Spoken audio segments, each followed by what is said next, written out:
This has been the regulatory guidelines during कोविड-19 pandemic. और हम पोस्चर जैसे सोमैटिक मैनिपुलेशन का अभ्यास करते हैं, प्राणायाम बंद मुद्रा जैसे प्राण साधना करते हैं, प्रत्याहार के अभ्यास करते हैं, और इसी तरह से धारणा, ध्यान और समाधि जैसे अभ्यास को करते हैं। So that is nothing, just the plain and the contemporary the explanation of the Ashtanga yoga system of the Patanjali। ऐसा होता है तो फिर स्वयं का और सृष्टि का ज्ञान सम्यक तरीके से हो जाता है और हमें अपने स्वरूप का बोध होता है और हम लोगों से हमेशा के लिए मुक्त हो जाते हैं। सो दिस इज योग। और मैं सभी डेलीगेट्स को और सभी डिग्निटरीज को निवेदन करना चाहता हूँ, जो भी मैं आपके साथ साइंटिफिक और क्लासिकल चीज़ें साझेदारी कर रहा हूँ, ये सब रेफरेंस है। आपको आगे पढ़ना है तो आप रेफरेंस कैप्चर कर सकते हैं। सो ये पतंजलि का अष्टांग योग का सिस्टम है, मैंने अभी ब्रीफली हाईलाइट कर दिया। यम का मतलब होता है सोशल डिसिप्लिन, नियम is more about the self discipline, asana is the somatic manipulation, that is bodily practice, pranayama this is the breath regulatory practices, pratyahara sense control, meditation concentration, meditation and super consciousness। और इसमें यम के अंतर्गत अहिंसा, सत्य, अस्तेय, ब्रह्मचर्य, अपरिग्रह 5 सामाजिक अनुशासन के अभ्यास आते हैं। नियम के अंतर्गत शौच, सद्दोष, पाप, स्वाध्याय, शुभनिदान जैसे वैदिक साधना अभ्यास शामिल है। और मैं आपको यहाँ पे ले आता हूँ, हालांकि यहाँ पे जो बात हो रही है इंडियन नॉलेज सिस्टम की, तो इंडियन नॉलेज सिस्टम की जो ज्ञान का अधिस्रोत है वेद है, और वेद के बाद उपनिषद का नंबर आता है। और उपनिषद में पर्टिकुलरली तैत्तिरीय उपनिषद में मानव के स्वास्थ्य और व्यक्तित्व की 5 आयाम का जिक्र किया गया है। अन्नमय कोश, that is physical say physical body, प्राणमय कोश is the aggregate of all energy, मनोमय कोश is more about the biomagnetic field, विज्ञानमय कोश is a sort of paranormal psychic power to discriminate the reality of self and universe by distance, and Annamaya कोश is nothing, just a light of the soul। तो अन्नमय कोश एक तरह से शरीर के समान है, शरीर तो नहीं है। प्राणमय कोश एक बाहरी एनर्जी का समुच्चय है। मनोमय कोश बायोमैग्नेटिक फील्ड है। विज्ञानमय कोश चित्त की वो उच्च अवस्था है, प्रज्ञा की उच्च अवस्था है, जिसके द्वारा हम स्वयं और सृष्टि का सत्य बोध कर लेते हैं। आनंदमय कोश आत्मा का प्रकाश है। थोड़ी सी मैं इसको बायोलॉजिकल, साइकोलॉजिकल और स्पिरिचुअल कॉरेस्पॉन्डेंस के हिसाब से आपको बताने की कोशिश करता हूँ। जो हमारा अन्नमय कोश है, ये हमारी चेतन मन और जागृत अवस्था के साथ जुड़ा हुआ है, और इसकी स्थिति हमारे पैंक्रियास की क्रिया पद्धति को प्रभावित करती है। और इसी तरह से solar plexus, I am talking about the solar non plexus, is directly affected by the status of अन्नमय कोश। और कोई व्यक्ति ये चाहता है कि उसकी अन्नमय कोश अशक्त बने, तो उसको नाभि से ध्यान साधना करनी चाहिए। इसी तरह से प्राणमय कोश का संबंध भी हमारी जागृत अवस्था से है। चेतन मन इसके साथ जुड़ा हुआ है। जो हमारे गोनैड्स है, particularly testis in males and the ovaries in females, and their functioning are affected by the status of the प्राणमय कोश। और जो हमारी सैक्रल नर्व प्लेक्स है, इसकी जो फंक्शनिंग है, ये प्राणमय कोश के द्वारा तय होता है। दोनों बातें सही है। प्राणमय कोश इनको भी पाई करती है, इनका स्वास्थ्य और इनकी स्थिति प्राणमय कोश की स्थिति को तय करती है। And converse with their reversible, I have to say reversible connection and the association। मनोमय कोश हमारी स्वप्न अवस्था के साथ जुड़ी हुई है। हमारा अवचेतन मन का इसके साथ गहरा संबंध है। एड्रिनल की जो सिक्रीशंस हैं, मनोमय कोश के द्वारा तय होती है। अगर हम स्ट्रेस में जाते हैं तो there will be high secretion of the cortisol, epinephrine and norepinephrine from the adrenal gland. Cervical plexus की जो क्रिया स्थिति है, मनोमय कोश तय करती है। और सर्वाइकल फ्लेक्सी की स्वास्थ्य स्थिति भी मनोमय कोष को प्रभावित करती है। और कोई व्यक्ति चाहता है मन की शुद्धि और सिद्धि हो तो उसको ध्यान साधना आज्ञा चक्र से करनी चाहिए। विज्ञान में कोष वस्तुतः हमारी प्रज्ञा की जागृत अवस्था है। ये भी हमारी स्वप्न अवस्था के साथ संबंधित है और हमारी जो अचेतन मन है इसके द्वारा परिचालित होता है। और पीनियल और थाइमस की सिक्रेशन विज्ञान में कोष के द्वारा प्रभावित होती है और पीनियल और थाइमस की सिक्रेशन की स्थिति विज्ञान में कोष को भी प्रभावित करती है। और जो कार्डिक फ्लेक्स है ये हमारे विज्ञान में कोष के द्वारा नियंत्रित और नियमित होता है। और कोई व्यक्ति विज्ञान में कोष को जागृत करना चाहता है, शुद्ध और सिद्ध करना चाहता है तो उसको हृदय चक्र से ध्यान साधना करनी चाहिए। इसी तरह से जो हमारी स्वास्थ्य का और व्यक्तित्व का जो सबसे गहरा और सबसे अंतिम लेयर है जिसका वर्णन तैत्तिरीय उपनिषद में है वो आनंदमय कोष है। और ये हमारी सजगता की भावातीत अवस्था है। इसमें हमारे अति चेतन मन रुका हुआ है और हमारे पिट्यूटरी ब्रेन के reticular activating system, cortical nuclei जैसे जो पार्ट है इसके साथ नियमित और नियंत्रित होते हैं। इसको शुद्ध और सिद्ध करना है तो हमें सहस्रार चक्र से ध्यान धारणा करनी चाहिए। ये सारी चीज़ें मैंने जिस रेफरेंस से एक्सट्रैक्ट किया है तो नीचे है तो आप इसको कवर कर सकते हैं। That will help you to go through the details of to my deliberation in the test. और साथियों मैं व्यक्तित्व की बात कर रहा हूँ तो थोड़ी सी मैं व्यक्तित्व के प्रकार की बात कर रहा हूँ योग मनोविज्ञान के दृष्टिकोण से। इसका जिक्र स्वामी श्रद्धानंद सरस्वती जी करते हैं और उनका एक किताब फ्रीडम, इसको आप रेफर करिए। योग मनोविज्ञान के हिसाब से संसार के जो व्यक्ति हैं वो 4 तरह के हो सकते हैं: कर्म प्रधान, ज्ञान प्रधान, भक्ति प्रधान और ये तीनों गुणों से युक्त इच्छा शक्ति प्रधान। Let me repeat once more: dynamic, rational, emotive and devolution. जो लोग कर्म प्रधान व्यक्तित्व के हैं, कर्मशील हैं और जिसकी प्रवृत्ति जीवन में ज़्यादा है उनके लिए कर्मयोग है। जो तर्क तथ्य के आधार पर ही जीवन में आगे चलते हैं, रैशनल टाइप के, उनके लिए ज्ञान योग का मार्ग है। जो भक्ति प्रधान है उनके लिए भक्ति योग का मार्ग, नवदा भक्ति, श्रवण, स्मरण, कीर्तन, वंदन, अर्चन, दास सेवा, सत्यभाव, पाद सेवन, आत्मनिवेदन, जो नवदा भक्ति की चर्चा है उनके लिए ये मार्ग है, भजन कीर्तन। और जो व्यक्ति इच्छा शक्ति से परिपूर्ण है, दृढ़ इच्छा शक्ति वाले हैं, इसकी योगी गति योग में ज़्यादा नहीं है, उनके लिए पतंजलि का अष्टांग योग है। इसकी वर्णन मैंने अपने आगे वाली स्लाइड में। तो एज पर yoga psychology, the human personality can be of one or two types, irrespective of the season, breed, caste, gender, races, complexion, etc. अब मैं थोड़ी स्वास्थ्य की बात कर लेता हूँ। मेरी डेलिब्रेशन में 2 कोर कंसेप्ट है: holistic health and personality. If we look at the most quoted Ayurvedic classical text, Susruta Samhita, health is defined as the samadosha samagnisha samadhatu malakriya parshunatma inde mana swastikti vidiyate।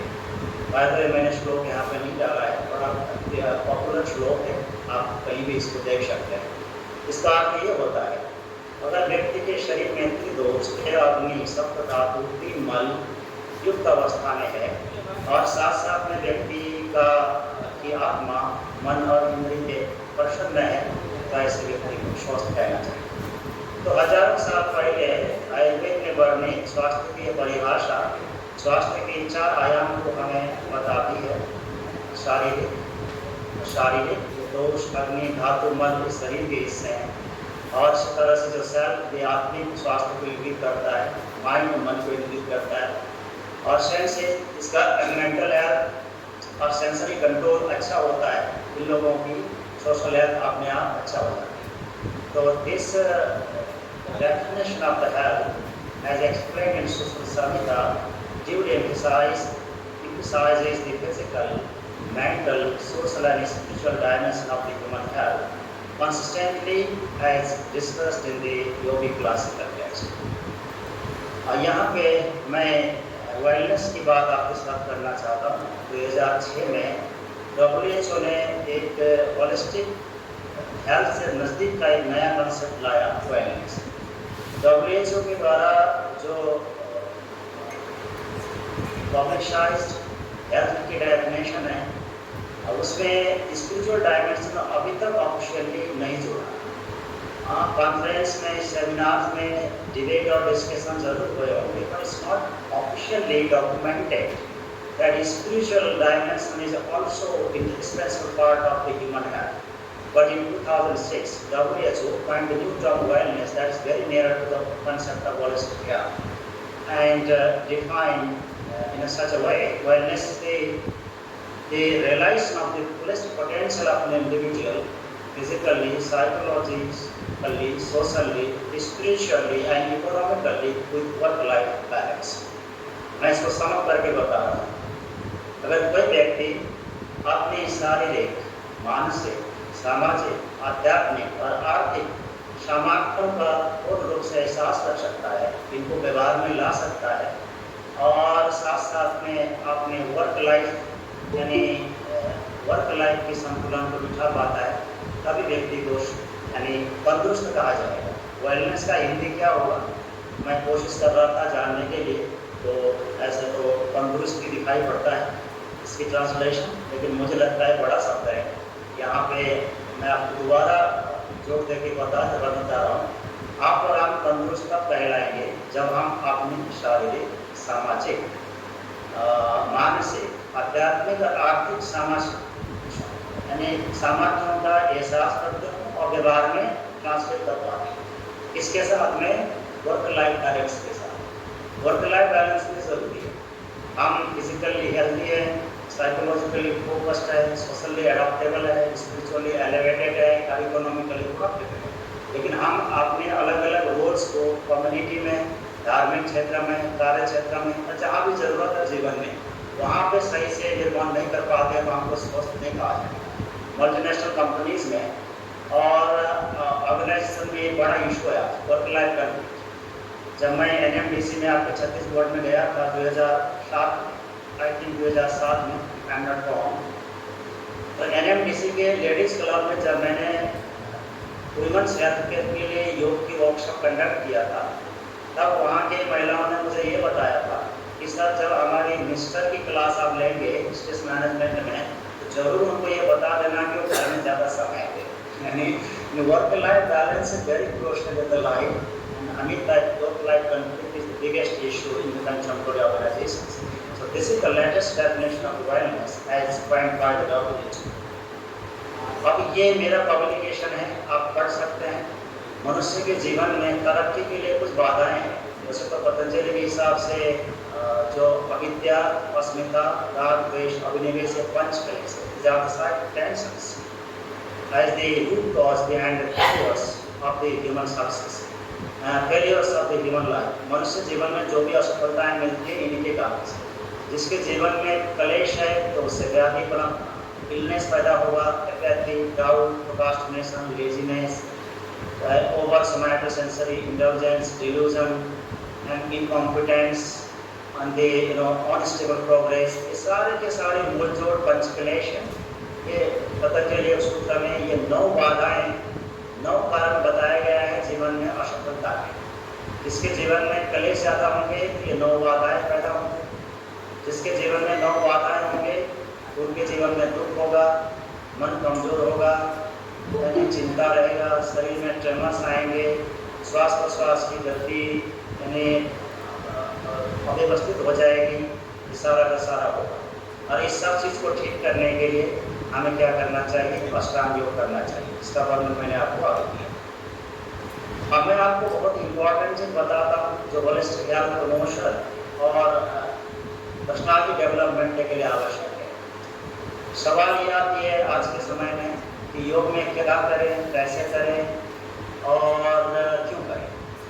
कोई आसन ज़्यादा सिखाता है, कोई प्राणायाम ज़्यादा सिखाता है, कोई ध्यान में जोड़ देता है, कोई डाइट थेरेपी की बात करता है, तो आज मैं आपको फैकल्टी डेवलपमेंट प्रोग्राम के इस सत्र में बड़ी सावधानी के साथ और सटीकता के साथ साझेदारी करता हूँ। कोई व्यक्ति अपने फिजिकल हेल्थ को या पर्सनालिटी के फिजिकल डायमेंशन को शुद्ध और सिद्ध करना चाहता है तो उसको आसन, शुद्धि क्रियाएँ, उपवास, तत्व शुद्धि साधना, तपश्चर्या करनी चाहिए। साथ साथ में डाइट का ध्यान रखना चाहिए, terms of quality, quantity, frequency and timings. और सवाल ये क्या आ रहा है कि आसन में क्या करें? आसन का भी तो बड़ा बाजार है, बहुत सारे आसन हैं। तो जो मेरा एक्सपीरियंशियल और एक्सपेरिमेंटल नॉलेज है उसके हिसाब से मैं आपको साझेदारी करता हूँ। Reasoning series, warm up exercise, sun salutation, प्रज्ञा योग व्यायाम, पादहस्तासन, उत्कटासन, पश्चिमोत्तानासन, हलासन, सर्वांगासन, सर्पासन, शल्वासन, धनुरासन, मयूरासन, वज्र पद्मासन। ये अन्नमय कोश की शुद्धि सिद्धि के लिए यानी सटीक अभ्यास है। ये रोगी के लिए नहीं है। ये मैं जो आपको प्रोटोकॉल बता रहा हूँ, this is for the healthy person. If you want to practice yoga postures to mitigate specific health problems, that should be customized and should be designed by the expert yoga technician।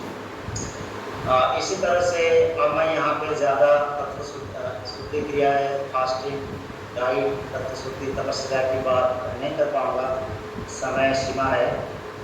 कभी आपके साथ मुझे detail में अभ्यासों को बताने का और सिखाने का मौका मिलेगा तो मुझे खुशी होगा। छत्तीसगढ़ में आता जाता रहता हूँ। कल मैं इंडियन नॉलेज सिस्टम के प्रोग्राम में एज ए कीनोट स्पीकर आपके काम किए। गवर्नमेंट कॉलेज जगदलपुर में था, प्रोफेशनली जिन्हें मुझे बुलाया था। लास्ट ईयर मैं आपके दुर्ग के कॉलेज में गया था। तो छत्तीसगढ़ के साथ मेरा एक बहुत गहरा लगाव है और कनेक्शन। तो हम आगे इनकी बात करेंगे।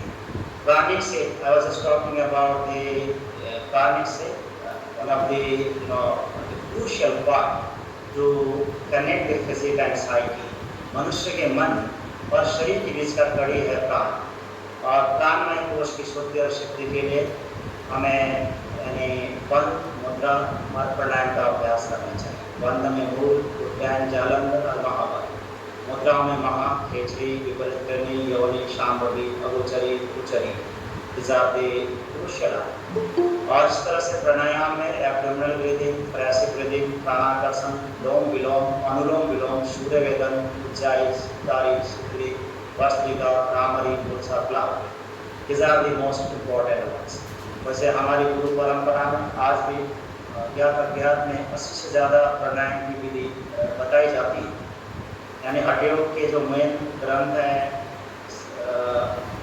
आपकी घेरण संहिता, हठयोग परदीपिका, वशिष्ठ संहिता, शिव संहिता आदि में 8-9 कुंभक का वर्णन है। लेकिन ये भारत हमेशा ही ज्ञान विज्ञान की बहुत बड़ी तिजोरी रही है। आज भी अज्ञात गुरु परंपरा में ये 80 से ज़्यादा प्राणायाम सिखाने की बात बताई जाती है। So these are the selected ones for the rectification and the empowerment of the pharmacy। Let's have a look about the mental state। This is the mind in the center of human consciousness and it's controlled by practicing meditation, Tartak, Tanamatra and Jap sadhana is very crucial। आज के समय में psychosomatic illness दुनिया में बहुत ज़्यादा है। Conventional medical practices आज के साइकोसोमैटिक इलनेस के प्रिवेंशन और मिटिगेशन के लिए इनसफिशिएंट है। उनके लिमिटेशंस बहुत ज़्यादा आ रहे हैं। तो ऐसे अवस्था में मन की शुद्धि और सिद्धि के लिए ध्यान, धारणा, परमात्मा साधना, जप साधना बड़े उपयोगी अभ्यास है। और साथियों इसी तरह से हमारी स्वास्थ्य की और हमारी व्यक्तित्व की जो चौथा सबसे इम्पोर्टेंट आयाम है विज्ञानमय कोश। इसके that stands for the real knowledge of self and universe. इसके यानी शुद्धि और सिद्धि के लिए स्वयं साधना, आत्मा का नाम हो सकते हैं। इम्पॉर्टेंट है, healing effect, spiritual effect. Important है को कहते हैं शक्ति कर्म, हम इसमें ज़्यादा क्लियर है। शक्ति कर्म, चिकित्सा कर्म, आध्यात्मिक कर्म। यानी मैं आपको सामान्य भाषा में समझाता हूँ। जब आप योग का अभ्यास करते हैं तो आपके हैंड ग्रिप स्ट्रेंथ बढ़ती है, फ्लेक्सिबिलिटी अच्छी बढ़ जाती है, आप कठिन पोस्चर को लंबे समय तक एडॉप्ट कर सकते हैं, आपकी एकाग्रता की शक्ति बढ़ती है, मेमोरी बढ़ती है और in terms of physics and the psychic पैदा होती है। आप ज़्यादा बलवान होंगे। आपने सुना होगा महर्षि दयानंद के द्वारा लड़ते हुए बैल की सीट पकड़ के रोकने की बातें। और इस तरह से दूरश्रवण, दूरदर्शन और अंतर्ज्ञान, ये सारी की सारी सिद्धियाँ योग के साधन को प्राप्त हो जाती है। तो what I was telling here, आप योग चिकित्सा के प्रोटोकॉल से करते हैं यानी करवाते हैं तो आपको बॉडी में है का लाभ भी मिलेगा, आप स्वस्थ तो होंगे ही, और इस तरह से आपके अंदर पैरानॉर्मल पावर्स यानी एक्स्ट्रा सेंसिटिव पोटेंशियल्स भी प्राप्त होंगे। और योग चिकित्सा के क्या क्या फैक्टर्स है, पहले इसकी बात कर लेता हूँ। योग चिकित्सा में कोई बोलता है आसन करो, कोई कहता है प्राणायाम करो, कोई कहता है डाइट को सुधार लो, कोई कहता है कि सोना जागना ठीक कर लो, एक्सेट्रा। लेकिन मैं आपको आज बहुत ही सटीकता के साथ एक साझेदारी कर रहा हूँ एविडेंस। योग थेरापी के 6 अपरिहार्य अंग है: body, breath, mind, diet, lifestyle. यानी बॉडी का मतलब यानी बॉडी आपको शारीरिक स्वास्थ्य को, अपनी फिजिकल पर्सनालिटी को अगर आपको इम्पावर करना है तो आपको क्या करना है? आसन शुद्धि क्रिया है, यानी इस तरह से बुद्ध शुद्धि क्रिया है, उपवास और तपस्या है। इसी तरह से ब्रेथ के अंतर्गत क्या क्या आती है? प्राणायाम, बंध मुद्राएं। मन के अंतर्गत क्या आता है? मंत्र, धारणा, ध्यान, स्वाध्याय, प्रत्याहार, परमात्मा साधन। डाइट में हमें क्या क्या चीज ध्यान देना चाहिए? Quality, quantity, frequency, season, timings and duration in terms of the gender, region, season, work nature and health status, उसके हिसाब से तय करना। क्वालिटी का मतलब जो आपका उम्र है, जो आपका कार्य का नेचर है, जो जिस इलाके में आप रहते हैं, किस सीजन में आप हैं, आपकी स्वास्थ्य की स्थिति क्या है, उसके हिसाब से आपके भोजन में कितना कार्बोहाइड्रेट, कितना प्रोटीन, फैट, मिनरल्स, विटामिन यानी फाइबर्स वर्क होना चाहिए होगा। योग शास्त्र भोजन की मात्रा के बारे में बहुत गहरा जोर देता है, यानी सुस्मित मधुर आहार चतुर्थांश विवर्जित उच्यते शिवशांतिते विकार समुचय। यानी योगी को हमेशा आप जो अमाशय के 65% पोषण को आहार से करना चाहिए, बाकी 25% ईयर और वाटर के सर्कुलेशन के लिए छोड़ देना चाहिए। इस शास्त्र हमें इंडिकेट करता है कितने बार खाना है। अब खाने के लिए मैंने बताया कि ये व्यक्ति की work nature, gender, region, season, health status में निर्भर करता है। आप और हमारे एडल्ट के लिए 2 टाइम का मेजर मील सुबह 7 से 9 और शाम को 4 से 6 सबसे बेस्ट है।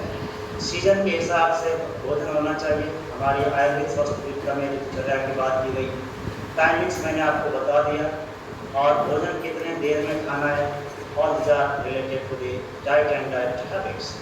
साथियों, आप बॉडी, ब्रेथ, माइंड, डाइट से संबंधित सभी अभ्यास को अच्छा करते हैं तो भी आपकी बात पूरी नहीं बनती। इसके लिए आपका सोना जागना, इंद्रिय भोग, आपकी एहसास, आपकी विचारणाएं, आपका कर्म, चिंतन, चरित्र, व्यवहार भी कंसिस्टेंट होना चाहिए। इसी तरह से लास्ट में इन्वायरमेंट की बात आती है। अब आप मेरे ख्याल से रायपुर के कंजेस्टेड पार्ट में बैठ के कपालभाति करेंगे और कराएंगे, कोई बात नहीं बनने वाला है। इसके लिए 5 तत्वों की शुद्धि चाहिए। इसी तरह से यानी आप जहाँ पे सामाजिक विसारमनी हो, आप इसको अदरवाइज मत देना। जहाँ पे यानी नक्सलवाद की ज़्यादा वो है, प्रभाव है, ऐसे क्षेत्र में योग अभ्यास नहीं करा सकते। इसीलिए ऋषि कहता है सुराचे धार्मिक देश सुरेक्षे निरुपद्रवे धनो कर्मान पर्यंतम शिलाग निर्जल वर्जिते एकांते मटका मध्य स्थापित। जिसे कहता है कि योग करने कराने के लिए समाज में समरसता होना चाहिए, शांति होना चाहिए, सामंजस्य होना चाहिए। मेरे ख्याल से छत्तीसगढ़ बहुत अच्छा एरिया है। नक्सली की कुछ एक्सेशन को छोड़ दिया जाए तो दंडकारण्य जैसे वन छत्तीसगढ़ में है, राम नदी है, डोमस की सीता तपो स्थली है, और बहुत सारे ऐसे चीज़ें हैं छत्तीसगढ़ में जो आध्यात्मिक दृष्टिकोण से, योग के अभ्यास के दृष्टिकोण से महत्व रखते हैं। साथियों, योग के अभ्यास में कल्चरल इन्वायरमेंट का भी बड़ा महत्व होता है। जब तक लर्नर का यानी सब्जेक्ट मैटर, टीचर के प्रति कल्चरल कंपैटिबिलिटी ना हो तो लर्निंग अच्छा नहीं होता। इसके लिए अगर आप बोलेंगे कि आप सूर्य नमस्कार कराइए लेकिन मंत्र को हटा दीजिए तो कोई ज़्यादा लाभ नहीं मिलने वाला है। तो कल्चरल ट्यूनिंग एक मैटर करता है। लास्ट में आता है पॉलिटिकल। आप बोलेंगे योग के अभ्यास से आपने पॉलिटिक्स का क्या लेना देना है? हाँ, बहुत बड़ा लेना देना है। अगर मेरे हिसाब से हमारे सम्माननीय मोदी दादा प्रधानमंत्री न बनते तो आयुष मिनिस्ट्री न बनता, इंडियन नॉलेज सिस्टम को शायद ज़्यादा प्रायोरिटी नहीं मिलता। आज हम हमारे फैकल्टी डेवलपमेंट प्रोग्राम का मूल सब्जेक्ट इंडियन नॉलेज सिस्टम आज नहीं होता। और स्कूलों में, कॉलेजों में यानी ये योग की टीचिंग, ट्रेनिंग, रिसर्च, डेवलपमेंट की एक्टिविटी ना चलते तो आप वो समझ सकते हैं the political environment is on the top that determines the ecological, societal and cultural environment. So let me sum up here. These are the 6 indispensable factors of yoga therapy to be duly considered before designing personal and professional yoga therapy protocol. अब yoga therapy में कुछ सिद्धांत हैं जो आपको ध्यान देना चाहिए. युक्त शिक्षा. जब आप योग थेरापी करते कराते हैं तो आपको टीचिंग मेथड एप्रोप्रिएट आना चाहिए, सब्जेक्ट मैटर एप्रोप्रिएट होना चाहिए, पर्सनलाइज होना चाहिए, कस्टमाइज होना चाहिए. इसी तरह से व्यक्ति की जो शारीरिक, मानसिक और जो सांस्कृतिक विषमताओं की को हमें सम्मान करना चाहिए, न कि उसको भेद करना चाहिए. इसी तरह से सिखाते समय लर्नर किस सिचुएशन से आया है, किस क्षेत्र का है, किस देश का है, इसका ध्यान रखना चाहिए. और व्यक्ति के शरीर का कॉन्स्टिट्यूशन क्या है, वात प्रकृति का है, कफ प्रकृति का है, पित्त प्रकृति का है, उसका एज क्या है, मानसिक स्थिति क्या है, इसका ध्यान रखना चाहिए. कौन से सीजन में आप योग करा रहे हैं, उसका टाइमिंग और ड्यूरेशन क्या होगा, ये भी आपको ध्यान देना चाहिए. और योग करते कराते समय जो आपके पास सीखने वाला व्यक्ति है उसका वर्क नेचर क्या है, ये देखना चाहिए. उसकी मानसिक और शारीरिक क्षमता कितनी है, ये भी आपको देखना चाहिए. अब मैं आपको हंसा, आपका व्यक्ति योग करके आया, मान लीजिए उसको 5 मिनट आँख बंद करके अभ्यास नहीं है, अब उसको आते ही आपने आधे घंटा ध्यान में रख दिया तो आपको मनी मन 10 गाली देगा, उसका ध्यान वहाँ पे कुछ नहीं लगेगा. उसका ध्यान मान नहीं लगेगा और हो सकता है आपके पास दूसरे दिन से क्लास में ना आए. इसी तरह से मेरे जैसे दुबले पद के आदमी को आप बोलेंगे कि शाम सूर्य नमस्कार करो, फटाफट जल्दी स्तुति करो, तो हो सकता है मैं उसको इंटरटेन ना करूँ और मैं आपकी क्लास में कंटिन्यूस ना हूँ. तो मैं आपको क्या बता रहा हूँ, जब हम योग सिखाते हैं तो टीचर को भली मान के पता होना चाहिए आपके विद्यार्थी की क्षमता कितनी है, फिजिकल और साइकोलॉजिकल इमोशनल कैपेसिटी, रिसेप्टिविटी कितना है. That should be duly assessed before designing and teaching the yoga therapy protocol. इसी तरह से आपको ये भी देखना चाहिए कि जिस आपके पास जब लर्नर आया है किस माइंड सेट का है, किस पंथ और संप्रदाय को मानता है, ये आपको करना चाहिए. उसकी बॉडी लैंग्वेज क्या है, उसके एटिकेट्स क्या है, कल्चरल आइडियोलॉजी क्या है, उस तरह से हम पढ़ाएंगे, उस तरह के शब्द का यूज़ करेंगे तो ज़्यादा इफेक्टिव होगा. These are the 8 principles of the yoga therapy. Again, as published in the noted journals, indexed in the reputed database. So मैं आपको अब आगे ले जाता हूँ कि योगिक डायग्नोस्टिक टेक्निक्स में मेरे ख्याल से मेरे पास 2 घंटा का समय है. लगातार मैं बोलता चला जाऊँगा तो हो सकता है कुछ आपको उबाऊ भी मेरी बातें लगे, तो मैं अभी 2-3 स्लाइड कवर कर लेता हूँ, उसके बाद फिर आपको स्पेस देता हूँ. उसके बाद फिर 5-7 मिनट की इंटरवल के बाद मैं अपनी डेलीवरेशन को कंटिन्यू करता हूँ. साथियों, मैं आपको यहाँ पे एक नया शब्द इंट्रोड्यूस कर रहा हूँ, हो सकता है आपके लिए नया हो. योगिक डायग्नोस्टिक टेक्निक, योग जानने वालों के लिए भी ये बड़ा नया टेक्निक है. जब मैं 2018 में एम्स ऋषिकेश में मेडिकल अंडर ग्रेजुएट्स के आयुष कोर्स के योगा थेरापी के लीड एक्सपर्ट था, तो मुझे करिकुलम बनाने का अवसर मिला और 3 में से 2 योगा थेरापी के चैप्टर मैंने लिखे हैं और that has been published from the platform of AIIMS Rishikesh. I have been there many times to teach the medical undergraduates. और तब मुझे एक चैलेंज आया था कि योग में रोग निदान की तरीका क्या हो सकती है, यानी कैसे अगर योगा थेरापी को हमें नेशनली और इंटरनेशनली इस्टेब्लिश करना है तो इसका एक मनुष्य की शरीर को और आदि व्याधियों को समझने का एक मौलिक नज़रिया होना चाहिए, इसका अपना एक फंडामेंटल अप्रोच होना चाहिए. तो I was having this intense incubation और उस समय मैंने अपने शास्त्र को और साइंटिफिक बैकग्राउंड को देख के कुछ पॉइंट यहाँ पे लिखा था, मेरे चैप्टर में भी शामिल किया था. आप एम्स से पब्लिश्ड मेरे जो चैप्टर है पढ़ सकते हैं. यानी योग में मुझे सबसे मौलिक चीज़ लगी यानी सोल का और ब्रीदिंग पैटर्न का यानी मूल्यांकन। मनुष्य के जीवन में जो नेचर पैटर्न है एक ऐसी चीज़ है जो जरा सा भी शरीर और मन में गड़बड़ी आती, जरा सा भी इसमें इसका जो नेचुरल और नॉर्मल रिदम है वो डेविएट हो जाता है। इसके बारे में आपको ज़्यादा जानना है तो शिव स्वरूपदय आपको पढ़ना चाहिए। शिव स्वरूपदय में if I am not wrong Swami Vedananda Saraswati ji का बहुत अच्छा कमेंट्री है। इसके अतिरिक्त मेरे आध्यात्मिक गुरुदेव पंडित श्री राम आचार्य जी ने भी इसके बारे में लिखा है। तो नेचर साइकिल एक सबसे इम्पोर्टेंट पार्ट है। हम सूर्य की साधना करें, इसके स्टैंडर्ड ब्रीदिंग पैटर्न को समझें और इसके होमोस्टैटिक डिस्ट्रप्शन और अलग अलग आदिव्याधि के साथ क्लिनिकल कोरिलेट स्टैब्लिश करें तो योग में एक ऐसे मौलिक तरीका हो सकती है आदिव्याधि के निदान की। इसी तरह से नाड़ी का चेक, BMI पल्स को देखना, शरीर में ट्रेमर्स है कि नहीं है इसको चेक करना, ये भी योग की बात। अभी मैं पतंजलि योग सूत्र में यानी 9 अंतराएं की परिणाम बताता था। यानी दुख गर्मनस्य अंग में जयतो श्वास प्रश्वास विच्छेद होगा, जिसके जीवन में 9 अंतराय होते हैं, उसके शरीर में ट्रेमर्स आते हैं और उसके जो श्वास का रिदम है नॉर्मल हो जाता है, उसका मन दुर्बल हो जाता है, व्यक्ति दुखी होता है, ये योग शास्त्र कहता है। इसी तरह से योग में जो मुझे एक इम्पॉर्टेंट चीज़ लगा बॉडी लैंग्वेज भी है। व्यक्ति का फिजिकल स्ट्रक्चर कैसा है, झुका तो नहीं है, काइपोटिक तो नहीं है, यानी लॉर्डोटिक तो नहीं है, किस तरह का उसका बॉडी का एक मेडिकल में भी नया कॉन्सेप्ट आ रहा है मेडिकल बॉडी लैंग्वेज। जैसे मान लीजिए किसी व्यक्ति को अगर दमा की बीमारी होगी तो चेस्ट टाइट होगा, थोड़ा वो आगे की तरफ झुका हुआ काइपोटिक होगा।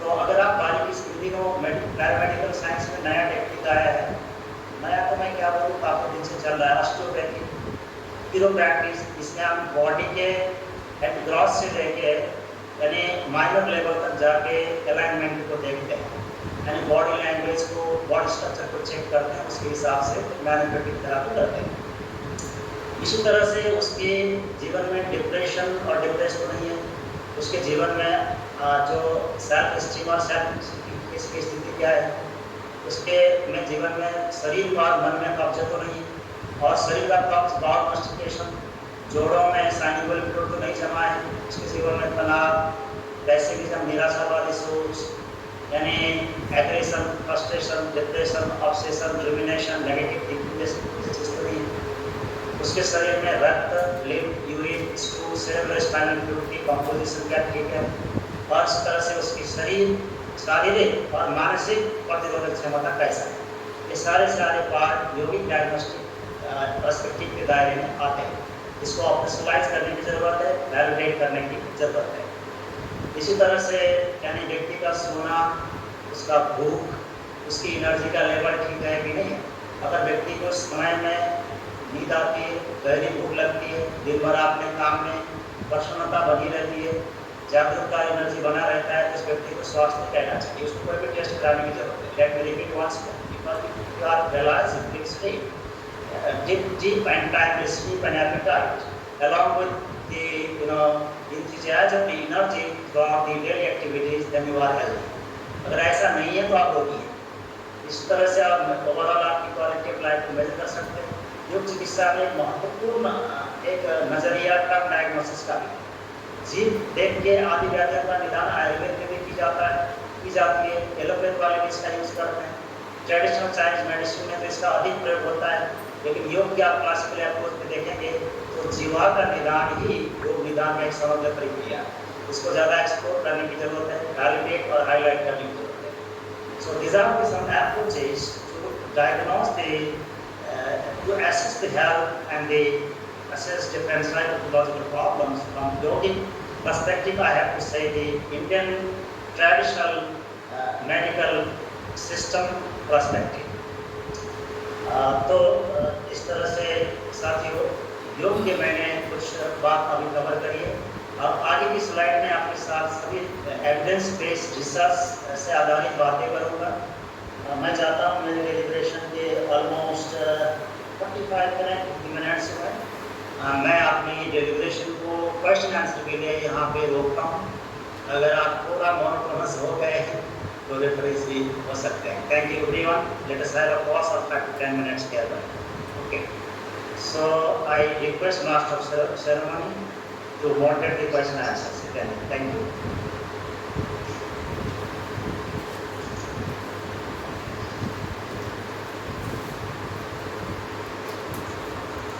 यस सर, अगर किसी का क्वेश्चन है तो आप क्वेश्चन कंटिन्यू कर सकते हैं।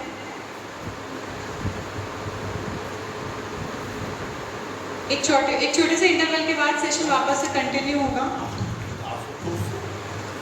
आशुतोष सर, अगर आपका कोई क्वेश्चन है तो आप प्लीज़ अपना क्वेश्चन या तो टाइप कर सकते हैं या फिर आप अनम्यूट करके से पूछ लीजिए। एक तत्व विजय चिकित्सा पद्धति का उल्लेख मिलता है, क्या इसका संबंध योग साइकिल क्या है? दोबारा बोलिए। सत्व विजय चिकित्सा पद्धति। मैं आयुर्वेद का एक्सपर्ट नहीं हूँ, तो मैं इसके बारे में ज़्यादा आपको सटीक स्पष्टता नहीं दे पाऊँगा। Thank you.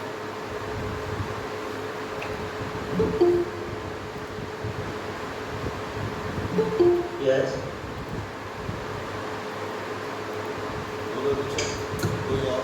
और किसी का क्वेश्चन है?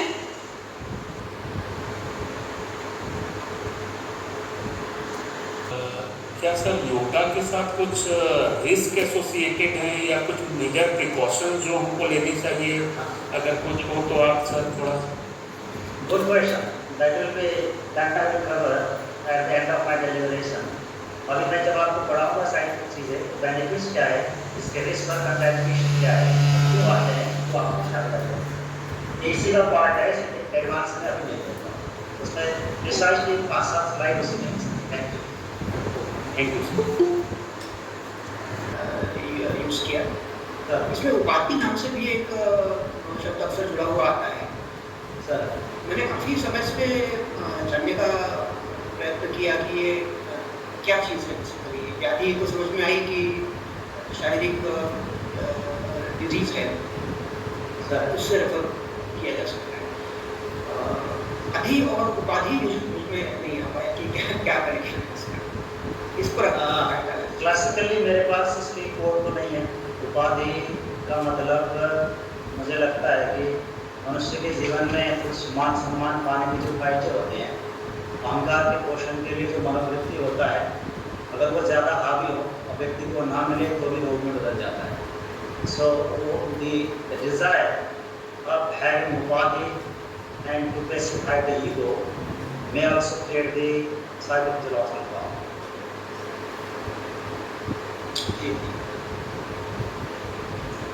सर, और उसके क्या इफेक्ट्स हैं? अब मैं आपको यहाँ से योग के जो हेल्थ इम्प्लीकेशंस हैं उसके साइंटिफिक हाइलाइट्स में ले जाता हूँ। आज आप ये जो अब आपने माइक्रोफोन को वहाँ से म्यूट कर दीजिए ताकि वो कम हो। ओके, तो अगर आप डेटाबेस को देखेंगे तो लगभग जो यहाँ पे आप देख रहे हैं 117 से ज़्यादा अधिक स्वास्थ्य समस्याएं योग के अभ्यास के द्वारा रोका जा सकता है। और किसी को हो गया है तो उनके इंटेंसिटी को कम किया जा सकता है। तो उसका आज हमारे पास पब्लिश्ड सबूत है। ये सभी रिसर्च आपके गवर्नमेंट स्कोपर्स, वेब ऑफ साइंस और साइंस डायरेक्ट जैसे डेटाबेस में इंडेक्स आपको मिलेंगे। तो आप ज़रा इंटरेस्ट के साथ देखिए, यहाँ पे 99 मैं आपको शो कर रहा हूँ। यही रोग है दुनिया में सबसे ज़्यादा जान लेने वाला। These are the highest causes behind the disability, morbidity and mortality worldwide। और ये पूरा लिस्ट है। Let me emphasize hereby cardiac problems, cancers, and the musculoskeletal problems, chronic respiratory problems are the topmost killers and cost drivers globally। आज के समय में India का भी वही सीन है। और ग्लोबल कंटेस्ट में भी coronary artery disease, cardiac arrest, stroke, ये सबसे टॉप किलर और फर्स्ट ड्राइवर है। दूसरे नंबर में कैंसर आ गए, मेल में यानी लंग कैंसर और फीमेल में ब्रेस्ट एंड सर्विक्स कैंसर। इस तरह से साउथ एशिया में टाइप 2 डायबिटीज की टॉप में। मैं आपको ये बात बता रहा हूँ कि दुनिया में जो सबसे ज़्यादा यानी मोर्टालिटी, डिसेबिलिटी और मॉर्बिडिटी के कारण है व्याधियाँ, वो सारे के सारे वस्तुतः हमारी लाइफस्टाइल के कारण पैदा होती है। अब आप नोट कर लीजिए, physical inactivity, excessive alcohol and tobacco consumption, poor diet and dietary habits, and the poor stress coping. These are the 5 major causes behind the onset and progression of the psychosomatic illness that are responsible to cause the highest disability, morbidity, and mortality worldwide. तो अब मैं योग की महत्व फिर यहाँ पे आपको और समझाऊँ। यानी आज दुनिया में सबसे ज़्यादा लोगों की मौत और जो वर्क परफॉर्मेंस में डिक्लाइन, डिसेबिलिटी का कारण है साइकोसोमैटिक इलनेस। इसमें 5-7 मुख्य रूप से। वो क्यों होते हैं? शारीरिक रूप से निकलना रहने से, डाइट एंड डाइटरी हैबिट्स अच्छा न रखने से, और इसी तरह से यानी दुर्व्यसन में, पेशन में फंसने से। पेशन का मतलब alcohol consumption, tobacco consumption, drug addiction सभी आता है। और ज़िंदगी की नज़रिया खराब होने से, यानी स्ट्रेस को अच्छे से कोप न कर पाने से ये व्याधियाँ बनाते हैं। ये सारे क्या है? ये सारे के सारे रिसर्च की भाषा में अनहेल्दी बिहेवियर्स कहलाते हैं। लेकिन हमारे हिसाब से क्या है? हमारे हिसाब से ये गलत जीवन शैली है। तो फिर योग क्या है? योग सही जीवन शैली। ये कौन कहता है? भगवान कृष्ण कहते हैं। कहाँ कहते हैं? सिर्फ भगवद गीता। यहीं से मैंने अपनी बात शुरू करी। तो आज के समय में जहाँ पे लोगों की मौत का और पुअर क्वालिटी ऑफ लाइफ का और डिक्लाइन परफॉर्मेंस का वजह ये व्याधियाँ हो, और जो गलत जीवन शैली से आते हैं तो योग करने से जीवन शैली ठीक हो जाता है। और ये सबूत है। ये हार्वर्ड मेडिकल स्कूल के प्रोफेसर संजय खालसा, हमारे पतंजलि विनीत कमल सिंह और अन्य फॉरेन ऑथर्स के द्वारा किया गया एक जॉइंट रिसर्च है, डेवलपमेंट स्टडी, जिसमें ये बताया गया है कि योग का अभ्यास करने से मेंटल हेल्थ अच्छा होता है, कि आपकी मेंटल हेल्थ और योग से संबंधित RCTs का बार है। और ये इस तरह से ये ब्लैक बार योग एंड कार्डियोवास्कुलर से संबंधित है, RCT से संबंधित रेंडमाइज्ड कंट्रोल ट्रायल का है।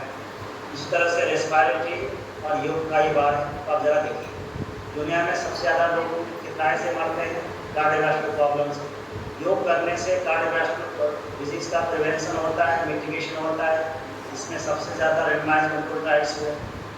योग करने से ब्रोंकियल अस्थमा और इस तरह से क्रोनिक ऑब्स्ट्रक्टिव पल्मोनरी डिजीज जैसी व्याधियाँ को प्रिवेंट किया जा सकता है और मिटिगेट किया जा सकता है। इसमें RCT ज़्यादा हुए। और दुनिया में सबसे ज़्यादा युवाओं के बीच की बड़ी समस्या डिप्रेशन है, और योग के द्वारा डिप्रेशन का प्रिवेंशन और मिटिगेशन होता है। इसमें सबसे ज़्यादा रिसर्च किए गए हैं। इस तरह से योग के अभ्यास से low back pain, cervical spondylitis, kyphosis, lordosis और joint pain, carpal tunnel syndrome जैसी व्याधियाँ ठीक होती है। योग इसमें बहुत अच्छा एडम थेरापी का काम समझता है। इसमें पर्याप्त रिसर्च है। योग के अभ्यास से टाइप 2 डायबिटीज़ का प्रिवेंशन और मिटिगेशन होता है। इसमें हमारे पास सफिशिएंट है। योग के अभ्यास से prostate cancer, breast cancer, cervix cancer, lung cancer में फायदा होता है। इसके पास भी हमारे पास डाटा है। योग के अभ्यास से ओबेसिटी और ओबेसिटी से पैदा होने वाले हेल्थ कॉम्प्लिकेशन से बचा जा सकता है। इसमें हमारे पास देखिए। और इंटरेस्टिंगली इसमें सबसे ज़्यादा रिसर्च RCTs हुए हैं रेस्पिरेटरी को छोड़कर। और इसमें सबसे ज़्यादा जो इसमें रिसर्च है वो हमारी इंडिया में, इंडियन सब कॉन्टिनेंट में हुए हैं। इसके बाद US में हुई है। तो हमारे लिए दोनों गौरव का विषय। योग हमारी भारत की ज्ञान परंपरा का विरासत है, और इसको हाईलाइट करने में, इसकी साइंटिफिक बेनिफिट्स को प्रोपगेट करने में हमने रिसर्च में ज़्यादा योगदान किया है। ये हमारे लिए गौरव का विषय है। तो आप पढ़ सकते हैं। अभी मेरे एक साथी पूछ रहे थे कि योग का फ़ायदा क्या है और योग का नुकसान क्या है और क्यों नुकसान आता है। मैं आपको वहाँ ले जाता हूँ। साथियों, आज मेडिकल कम्युनिटी में और साइंटिफिक कम्युनिटी में सबसे ज़्यादा पूछे जाने वाला सवाल ये है कि योग के अभ्यास से व्यक्ति के स्वास्थ्य संवर्धन होता है, रोकथाम होता है और आदि व्याधि का निवारण होता है, तो योग कैसे काम करता है, इसका मोड ऑफ प्रोटेक्शन क्या है, यानी योग करने से कौन सी शरीर की एनाटॉमी फिजियोलॉजी में के ग्रॉस और यानी सटल लेवल में घटनाएं घटती।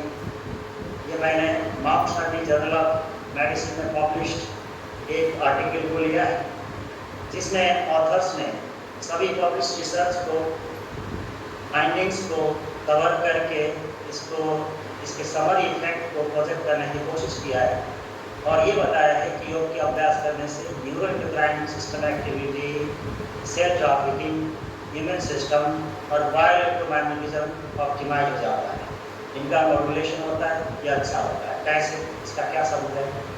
जैसे मैं आपको कुछ उदाहरण देता हूँ।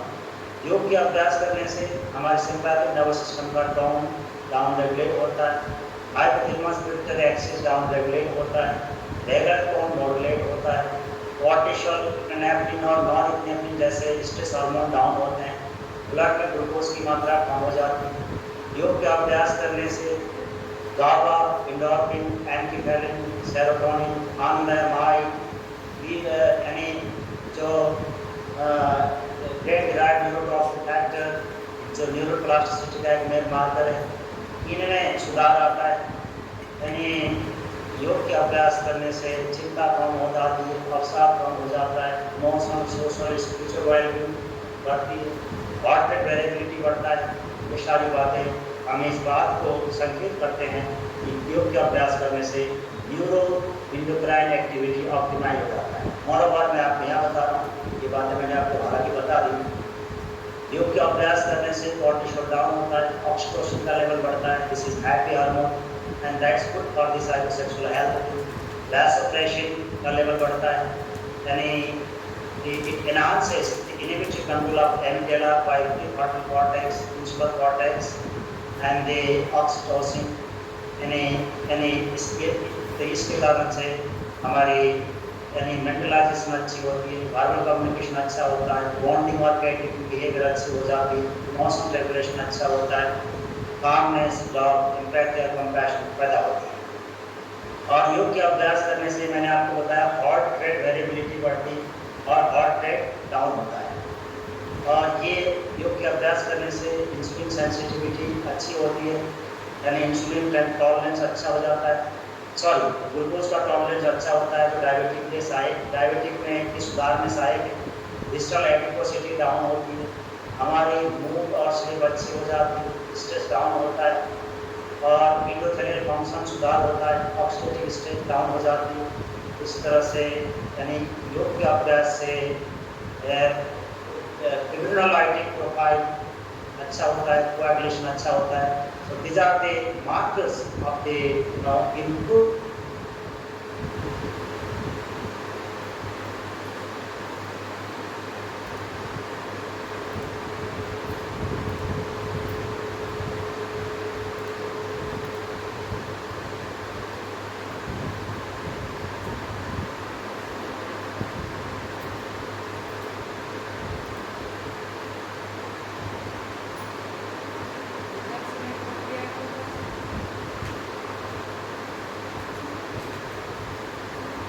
ब्रेथ को होल्ड करने की कैपेसिटी बढ़ती है, इट्स और मेडिकल प्रूवन। और योग के अभ्यास से और क्या क्या होता है, मैं थोड़ा स्लाइड से आपको समझाता हूँ। यहाँ पे एक फिगर है, आई थिंक चलिए तब तक मैं बात करता रहता हूँ। हमारी जो यानी नॉर्मल लंग कैपेसिटी है, एडल्ट मेल की 6 लीटर है और फीमेल की लगभग 4.2 लीटर है। जब हम नॉर्मल ब्रीदिंग करते हैं तो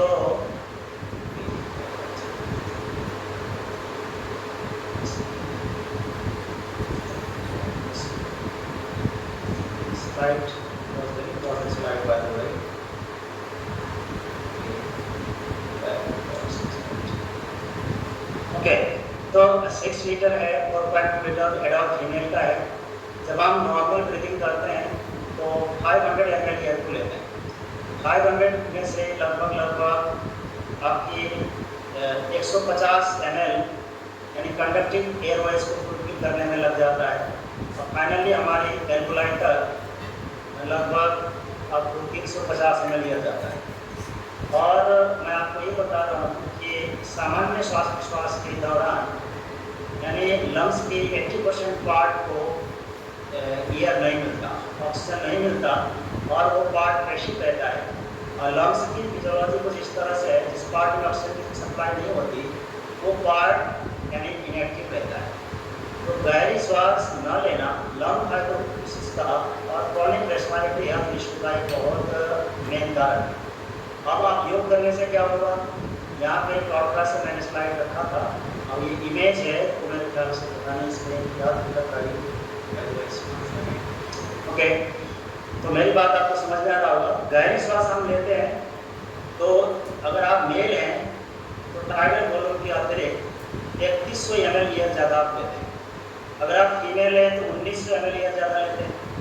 तो इसका मतलब ये हुआ कि सामान्य ब्रीदिंग की तुलना में जब आप गहरी श्वास लेते हैं तो आपकी लगभग यानी 7-8 गुना ज़्यादा एयर लंग्स में जाता है। और लंग्स में जाएगा तो एल्वुलाई तक पहुँचेगा। अब एल्वुलाई से फिर आपकी पल्मोनरी कैपिलरीज में डिफ्यूज होगा, सेल को मिलेगा। और हमारी सेल में न्यूट्रिएंट्स यानी ऑक्सीजन और नॉब का सप्लाई ठीक है तो पार्ट में से स्वस्थ रहता है, आप लोग भी नहीं होंगे। मैं आपको यहाँ पे एक पॉइंट दोबारा के बोल रहा हूँ, शरीर के किसी भी पार्ट में किसी भी सेल में ऑक्सीजन की सप्लाई, न्यूट्रिएंट्स और नॉर्म इनर्वेशन प्रॉपर है तो पार्ट हमेशा ही हेल्दी रहता है, हमेशा ही स्वस्थ रहता है। तो साथियों आपको समझ में आया गहरी श्वास करने की, गहरी श्वास लेने की, ब्रीदिंग करने की क्या फ़ायदे हैं। तो मैं आप सभी को सलाह देता हूँ कि आप कम से कम सुबह शाम 15-20 मिनट ब्रीदिंग एक्सरसाइज करिए, कपालभाति, भस्त्रिका का अभ्यास करिए। अगर आप त्रिभंग के साथ करते हैं तो ये आपकी बेनिफिट्स को और बढ़ाता है। इसी तरह से मैंने आपको जिक्र किया कि योग का अभ्यास करने से हमारी जो इम्यून सिस्टम है वो इम्पावर हो जाती है। तो इसका क्या सबूत है, योग का अभ्यास करने से T cell, natural killer cell की काउंट बढ़ती है। और मैं क्षमा चाहूँगा कि CD सेल है, CD4 सेल जो पेट में डाउन हो जाता है, यानी योग के अभ्यास से T cell, CD4 cell, natural killer cells का काउंट बढ़ता है, टीलोमेर का लेंथ बढ़ता है। टीलोमेर की लेंथ बढ़ने से बुढ़ापा कम हो जाता है, एजिंग जल्दी नहीं आती। जो लोग चिर यौवन को बनाए रखना चाहते हैं, अपनी जवानी को मेंटेन करना चाहते हैं तो उनको योग का अभ्यास करना चाहिए। इसीलिए आज हेमा मालिनी भी योग करती, शिल्पा शेट्टी भी योग करती, सब करते हैं। और यानी want to maintain youthfulness and reverse the ageing process, yoga is the best choice, it's all scientifically proven. और योग से शारीरिक ट्रांसफॉर्मेशन होता है, इसका जिक्र तो पूरा पतंजलि सूत्र करता है। और योग के अभ्यास से टीलोमेर लेंथ को बढ़ाया जा सकता है। सबसे पहले इस फाइंडिंग को रिपोर्ट किया था अमेरिकन सीनेट के साइंटिस्ट जीन ऑर्बिस ने। उनके पब्लिकेशन को मैंने यहाँ पे साइट किया है, increase telomerase activity and comprehensive lifestyle change.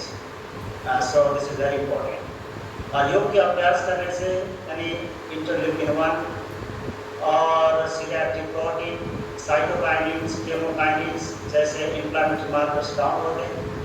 और ये योग के अभ्यास से इम्यून सिस्टम इम्पावर होता है, इस बात का प्रूफ है। योग के अभ्यास से पर्टिकुलरली बाह्य प्राणायाम और भस्त्रिका के अभ्यास से यानी रेड ब्लड सेल का काउंट बढ़ जाता है और हेमोग्लोबिन अच्छी हो जाती है। छत्तीसगढ़ जैसे एरिया जहाँ पे सिकल सेल एनीमा एक बड़ा इशू है, वहाँ पे ये अभ्यास यानी बेसिकली प्राणायाम वो अभ्यास जिसमें बाह्य कुंभक लगता है काफ़ी अच्छा है। इसकी मैकेनिज्म मैं आपको समझाता हूँ।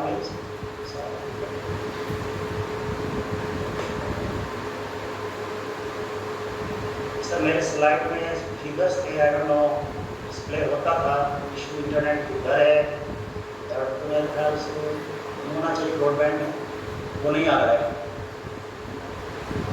तो यानी वो इंटरनेट की स्ट्रेंथ शायद सपोर्ट ना कर लो। हाँ, तो मैं आपको आपको आगे ये बता रहा हूँ कि बाह्य प्राणायाम के अभ्यास से यानी हमारे शरीर में वैस्कुलर एंडोथेलियल ग्रोथ फैक्टर्स बढ़ जाता है, जिसके कारण से अगर आपको शरीर में कोई कोरोनरी आर्टरी डिजीज जैसे डिजीज हो रहे हो तो उससे आपको फायदा होगा, ब्लॉकेज नहीं होगा, कार्डियोरेस्ट नहीं आएगा।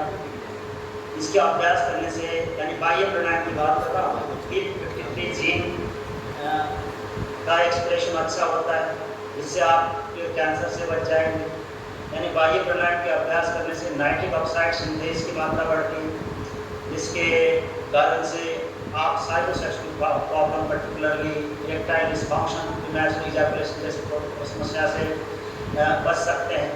यानी बाह्य प्राणायाम के अभ्यास से स्टीम सेल्स का माइग्रेशन अच्छा होता है, जो आपके शरीर में जो डिजेनरेटिव डिजीज है जैसे लाइक पार्किंसन, अल्जाइमर, ऑस्टियोआर्थराइटिस, ऐसे डिजीज में रिजनरेशन का चांस बढ़ जाएगा। और योग के अभ्यास करने से यानी बाह्य प्राणायाम के अभ्यास करने से यानी जो सेलुलर डैमेज और कम हो जाता है, ऑटोफेजी की प्रक्रिया तीव्र हो जाती है। और without medical hypothesis claimed and published in good medical journals, noted in medical journals, indexed in noted and quoted therapies. By the way, I'm not sure यहाँ पे फिगर था नहीं हो पा रहा है, इंटरनेट इशू है। मैं आगे ले जाता हूँ। हमें थोड़ी फास्टिंग की बात करें।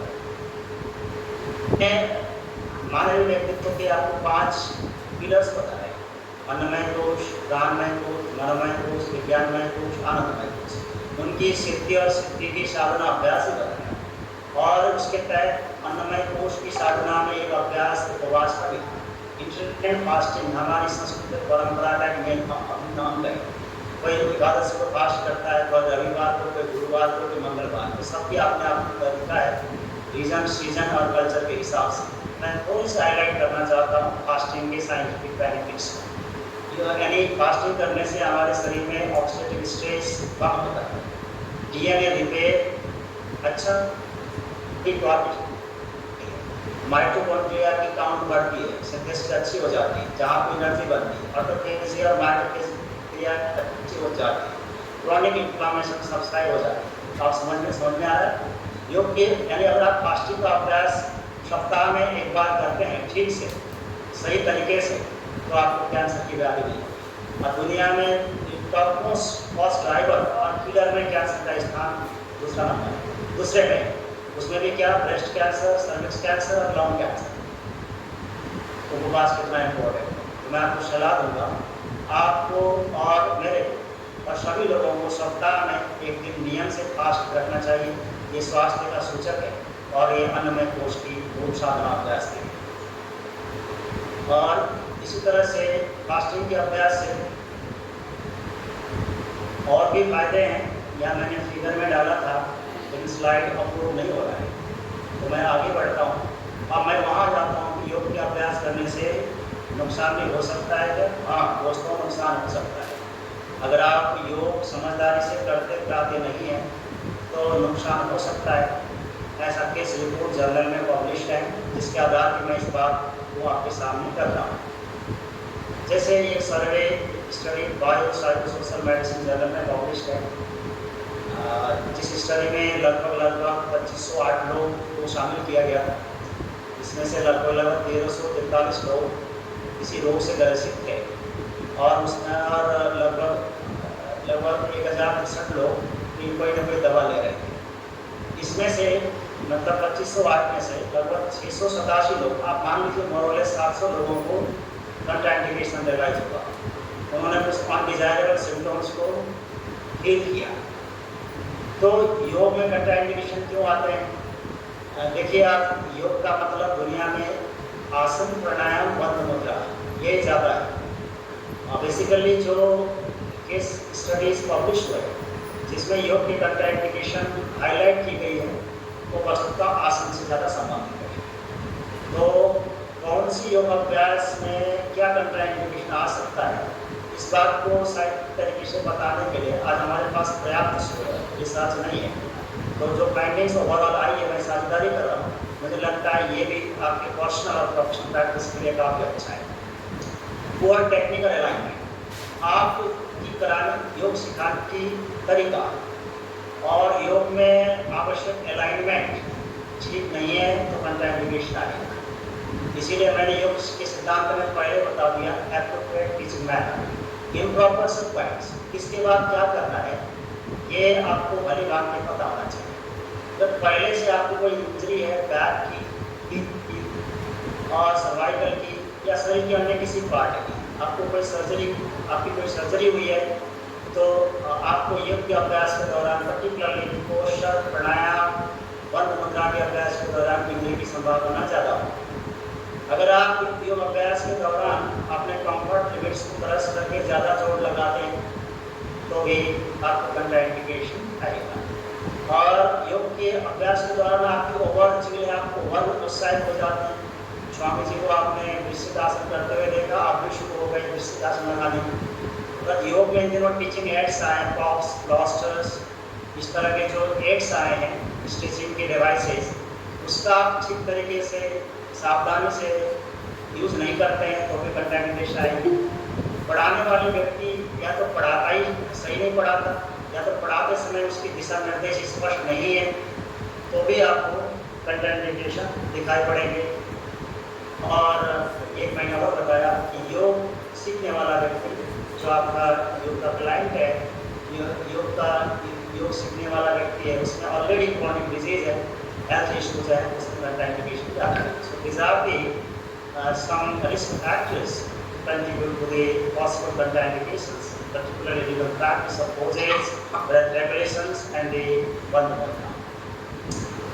और जैसे एक बात आपको साझेदारी करता हूँ प्रैक्टिस के हिसाब से इम्पॉर्टेंट है। बेसिकली योग के अभ्यास के दौरान जो इंजरी दिखाई पड़े हैं वो आपके पैरों में, हाथों में, सिर में, गर्दन में, आपकी रीढ़ की हड्डी में, हिप्स में, हैमस्ट्रिंग में, घुटने में, एंकल में और तलवे में, अंगूठों में ज़्यादा है। और स्ट्रेंस एंड स्ट्रेंस आपके मोस्ट कॉमन इंजरीज। इसके अतिरिक्त कंप्रेशन फ्रैक्चर्स और माइल्ड मसल पेन ये भी कॉमन है। और बेसिकली जो हाइपर स्पाइनल फ्लेक्शन और हाइपर एक्सटेंशन के अभ्यास है, जैसे यानी स्पाइनल फ्लेक्शन बोले तो आपकी हलासन और इस तरह से चक्रासन जैसे अभ्यास में कंप्रेशन फ्रैक्चर की संभावना बढ़ती है। उसमें भी उन लोगों में ऑस्टियोपेनिया और ऑस्टियोपोरोसिस की समस्या पहले से, उनमें ये कंप्रेशन फ्रैक्चर्स पर्टिकुलरली आसमान के दौरान ज़्यादा आ सकते हैं। सो ये एक केस है जो हलासन से संबंधित है। एक 55 साल का व्यक्ति जो 1 साल से अधिक से हलासन का अभ्यास कर रहा था, उसके T10 वर्टिब्रल वर्ट साइड में कॉन्ट्रैक्शन फ्रैक्चर दिखाई पड़ा और उसको सीवियर थोरैसिक पेन महसूस हुआ। ये आपकी मेयो क्लिनिक हॉस्पिटल में पब्लिश पेपर है, मेरे ख्याल से मेयो क्लिनिक हॉस्पिटल और रेप्यूटेड जर्नल है मेडिकल का। इसी तरह से आसनों का राजा शीर्षासन को माना जाता है और शीर्षासन करने से भी कंट्राइंडिकेशन आ सकता है। पर्टिकुलरली ग्लूकोमा के मरीज के लिए ये कंट्राइंडिकेटेड होता है। इसका अभ्यास करने से इंट्राऑक्यूलर प्रेशर बढ़ता है और ऑप्टिक नर्व डैमेज हो सकता है। एक यहाँ पे केस मैं आपको शेयर कर रहा हूँ। एक 52 साल का व्यक्ति 30 वर्षों से नियमित शीर्षासन का अभ्यास करता था और इसके परिणाम स्वरूप उसके सर्वाइकल स्पाइन में डिजेनरेशन दिखाई पड़ा और वो कॉम्प्रेसिव मायोमेलिशिया का शिकार था। जो भी बात मैं आपको साझेदारी कर रहा हूँ सब publish in the authentic research journals as a scientific article, आप पढ़ सकते हैं, रेफरेंस है। और एक साझेदारी और करना चाहता हूँ। मेरा एक विद्यार्थी अरुणाचल का था, उसके पिताजी शीर्षासन के अभ्यास वर्षों से कर रहे थे। अब उनको पता नहीं चला, इसका उनको संज्ञान नहीं हुआ, किसी ने उनको ठीक से समझाया कि नहीं उनके आप में प्रॉब्लम यानी ऑप्टिक नर्व में उनको इशू थी, शायद ग्लूकोमा का इशू था। एक दिन अभ्यास करते करते उनकी राइट आई ऑप्शन हो गई, पूरी तरह से डैमेज हो गई। तो और एक मैं अपना उदाहरण देता हूँ। कुछ वर्ष पहले मानसिक शांति के लिए और ऊर्जा के ऊर्ध्वगमन के लिए, जीआईटी हेल्थ को थोड़ा इन्वॉल्व करने के लिए, अपनी शूट के लिए मैं शीर्षासन का अभ्यास करता था 15 मिनट से ज़्यादा। तो मेरी स्पाइन में थोड़ी दर्द आई तो मैंने एक्सरे किया तो थोड़ा सा डेविएशन आया। फिर मैंने एक्सरे की रिपोर्ट के हिसाब से शीर्षासन का अभ्यास करूँगा, क्योंकि मैं अकेले शीर्षासन का अभ्यास करता था तो मेरी अलाइनमेंट परफेक्ट नहीं हो पाती थी, और उसको कैसे करें, 15 मिनट से आप ज़्यादा कर रहे हैं। तो मैं आपको पर्सनल हिसाब से बता रहा हूँ। मैंने अपने स्टूडेंट का केस भी बताया, हमारे एक विद्यार्थी की रेनल फेलियर होते हुए मैंने देखा। साथियों, मैं आज एक बात आज इस फैकल्टी डेवलपमेंट प्रोग्राम के वेबकास्ट में बड़ी सावधानी के साथ, बड़ी समझदारी के साथ आपसे निवेदन करना चाहता हूँ। अगर योग आप चिकित्सा के दृष्टिकोण से कर रहे हैं और करा रहे हैं तो आपके अंदर थोड़ी मॉडर्न मेडिकल साइंस की और रिसर्च की और आपकी योग के अभ्यास की एक गहरी अनुभव होना आवश्यक है। योग के बाजारों में हर आदमी चिकित्सक बन गया है, ऐसे लोगों से आप सावधान बनें। योग के अभ्यास से जितने फायदे हो सकते हैं उतने नुकसान भी हो सकता है, इसका सबूत मैंने आपको बताया। और इसके अतिरिक्त योग जीवन के किस किस क्षेत्र में काम आ सकता है, ये इसका एक समरी है। हेल्थ प्रमोशन के लिए काम आ सकता है, डिजीज प्रिवेंशन के लिए योग काम आ सकता है, योग चिकित्सा के रूप में एडॉन थेरापी हो सकता है, इसके हमारे पास पर्याप्त सबूत है। मैंने अपने दूसरे आवर के सेशन में बात यहीं से शुरू करी। आज हमारे पास जो रिसर्च पब्लिकेशन है उसके आधार पे 170 से ज़्यादा अधिक तरह की स्वास्थ्य समस्याओं को प्रिवेंट करने में, उनको मिटिगेट करने में योग एक एडॉन थेरापी का काम करता है। इसका हमारे पास रोबस्ट रिसर्च एविडेंस है। योग करने से हमारी तंदुरुस्ती और अच्छी यौवन मेंटेन होती है। योग का अभ्यास समग्र व्यक्तित्व के विकास में सहयोगी। योग से तनाव का प्रबंधन होता है। योग में कॉर्पोरेट वेलनेस अच्छी होती है। अभी मैंने रिसेंटली आप लोगों की दुआ से एक पेपर पब्लिश किया है, human behaviour and emerging technology में। I think this is the first type of study ever published in connection to yoga and organisational psychology. इस Q1 जर्नल आप पढ़ सकेंगे। योग के अभ्यास से कैसे हम वेलनेस को प्रमोट कर सकते हैं, कॉर्पोरेट अकाउंटिंग फ्रॉड्स और लीडरशिप क्राइसिस को मिनिमाइज कर सकते हैं, और कॉर्पोरेट को एक सस्टेनेबल सक्सेस की तरफ ले जा सकते हैं। ये मैंने बहुत गहरे रूप से डेलिब्रेट किया है, बताया है। It really hard work of over 8 years। योग के अभ्यास से लाइफ स्टाइल मॉडरेट होता है। ये भगवान कृष्ण कहते हैं, युक्ताहार विहार से युक्त चेष्ट कर्मशु युक्त स्वप्नावोध से योग होती दुखा। ये मैंने आपको भली भांति मेरी पहले आवर के प्रिलिमिनरी स्लाइड में डेलिब्रेट किया। योग के अभ्यास से लीडरशिप इफेक्टिवनेस अच्छा होता है। योग के अभ्यास से कैरियर डेवलपमेंट होता है। आज हमारी यूनिवर्सिटी में बच्चे MBA करके आ रहे हैं, BTech करके आ रहे हैं, पैरामेडिकल करके आ रहे हैं, मेडिकल करके आ रहे हैं, अलग अलग फील्ड के आ रहे हैं। बाय द अपकमिंग ईयर जो सोचते हैं कि योग करने से हेल्थ भी अच्छा होगा, योग एक इमर्जिंग कैरियर है, teaching training research development wellness institute में इसका इम्प्लीकेशन है, नौकरी मिल जाए, मिल भी रहा है। आज यम्स में योगा थेरापी के ऑफिसर को रिक्रूट किया है परमानेंट। आयुष में रिसर्च ऑफिसर का पोस्ट आपको परमानेंट मिल रहा है, और यूनिवर्सिटी में फैकल्टी के रूप में आपको मिल रहा है। So there are yoga career is emerging. So really teaching learning and research on yoga really impacts your career. That is the model hope and expectation from the योग। योग के अभ्यास से सामाजिक रूपांतरण होता है। हमारे जो समकालीन संत महात्माएं थे, लोकमान्य तिलक, श्री अरविंदो, और इस तरह से इन सभी लोगों ने, बाल गंगाधर तिलक, सभी ने यानी योग के साधना को हमारे सांस्कृतिक फीस्ट एंड फेस्टिवल्स सामाजिक रूपांतरण के माध्यम के रूप में उपयोग किया है। योग से व्यक्ति का परिष्कार होता है, व्यक्ति से परिवार का परिष्कार होता है, परिवार से समाज बनता है, समाज से देश बनता है।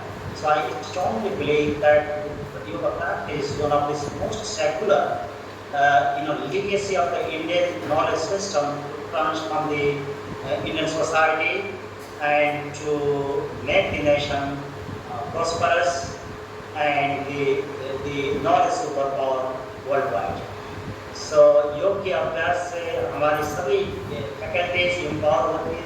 Intellectual question, creative question, the intellectual question, creative intelligence, emotional intelligence, spiritual intelligence, इन दोनों लोग सोशल इंटेलिजेंस की बात भी करते हैं। योग का अभ्यास वास्तव में सेल्फ मैनेजमेंट का मेन आर्ट एंड साइंस है, the business of business and business of life are one. Let me repeat once more, the business of business and business of life are one. जिसका self management अच्छा होता है उसका business management अपने आप अच्छा हो जाता है। और योग अल्टीमेटली यानी पुरुष और प्रकृति को वियोग करने का आर्ट एंड साइंस है। आत्म साक्षात्कार का दुखों को आत्म साक्षात्कार का और दुखों का हमेशा निवृत्त करने का एक कला और विज्ञान है। तो मैंने ये सब चीज़ों को आज इंडियन नॉलेज सिस्टम के तहत टीचिंग, ट्रेनिंग, रिसर्च और डेवलपमेंट के दायरे में लाना होगा, एक्सपीरियंशियली और एक्सपेरिमेंटली वैलिडेट करना होगा। और मैं समझता हूँ कि भारत को जैसे योग इसकी विरासत है, उसके उसी आधार में, उसी हिसाब से ये इसको साइंटिफिक वैलिडेट करने का योग का एक सबसे यानी स्ट्रॉन्ग प्रोफेशन के रूप में खड़ा करना होगा। So that's all about my deliberation. तो आप सभी को मैं यहाँ पे लास्ट में एक बात कह रहा हूँ, मैं योगा थेरापी का, रिसर्च का टीचर हूँ, प्रोफेसर हूँ, और इन सब चीज़ से जो सबसे मेरे टेम्पोर जीवन का काम है सुबह शाम योग, बहिरंग और अंतरंग योग की साधना करना और उसकी शक्ति और प्रसाद यानी दूसरों की हील में वितरण करना, यूज़ करना मेरा काम है। मैंने corporate houses, United States army, Indian army, IITs, यंग्स, आपके NIT और ladies club, fitness club, schools, कई जगह पे योग के प्रैक्टिकल मॉडल को डिज़ाइन किया है, इम्प्लीमेंट किया है। गोवा में मैंने जो असेंबली योगा प्रोटोकॉल डिज़ाइन किया था 2016 में, घनश्याम सर आप वेबकास्ट में ज़रूर जुड़े होंगे, मैं आपके साथ उसके साथ साझेदारी करता हूँ। जब मैं गोवा में प्राइमरी टीचर्स की मास्टर ट्रेनर के रूप में मुझे बुलाया गया था, तो वहाँ के सभी लोगों ने, directorate of Goa education board ने मुझे रिक्वेस्ट किया था कि यहाँ क्रिश्चियन के स्कूल्स हैं, ये लोग योग के लिए समय नहीं निकालते हैं, असेंबली में थोड़ा समय मिलता है, उसके लिए आप 10-12 मिनट का असेंबली योगा प्रोटोकॉल डिज़ाइन कर दीजिए छोटे बच्चों के लिए। तो मेरे लिए बड़ा चैलेंजिंग काम था। छोटे बच्चे सुबह खाते के आते हैं, ब्रेकफास्ट करते हैं, उनके लिए एक इंटीग्रेटिव माइंड बॉडी प्रैक्टिस का प्रोटोकॉल बनाना जो 12 मिनट में किया जा सके, तो रियली चैलेंजिंग जॉब। आप लोगों की दुआ से और भगवत सत्ताओं की अनुकंपा से मैंने एक असेंबली योगा प्रोटोकॉल डिज़ाइन किया था। गोवा के 850 स्कूल में ये इम्प्लीमेंटेड है। उसका मेरे पास ऑडियो विजुअल टेस्टिमोनियल्स हैं। मैंने PhD बच्चों को इसमें काम करने के लिए भी दिया है। तो मैं ओवरऑल योग के प्रैक्टिस में ज़्यादा बिलीव करता हूँ। बाकी आप लोगों से शुरुआत योग के बायोलॉजिकल, साइकोलॉजिकल, सोशल, स्पिरिचुअल और जो मैं जितने मैंने एप्लीकेशन आपको ऐसा बताया कि सभी में रिसर्च एंड डेवलपमेंट का काम भी सफल करता रहता हूँ।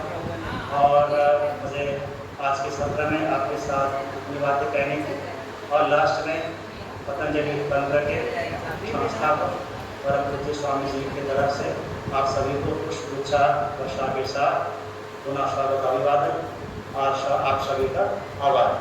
मैं लास्ट में आभार व्यक्त करना चाहता हूँ department of higher education, government of Chhattisgarh के जॉइंट डायरेक्टर ऑनरेबल प्रोफेसर जी घनश्याम सर का, तो इस कार्यक्रम में जोड़ने के मेरे एक प्रेरणा के स्रोत बने, कड़ी बने, और यानी आपके नवीन बॉक्स कॉलेज के प्रिंसिपल का, ऑर्गेनाइजिंग सेक्रेटरी का और कन्वीनर का, इस वेबकास्ट में आज पहले और कल जुड़ने वाले सभी इमिनेंट स्पीकर्स और रिसोर्स पर्सन का पेशेंट लिसनिंग और अटेंशन के लिए ढेर सारे धन्यवाद, आभार आप सभी को कर नमस्ते। अगर आप कुछ सवाल हो तो कर सकते हैं। मैं स्लाइड से यहाँ पे देखता हूँ। Thank you so much sir. Participants में अगर किसी का कोई क्वेश्चन है तो आप लोग क्वेश्चन के साथ कंटिन्यू कर सकते हैं।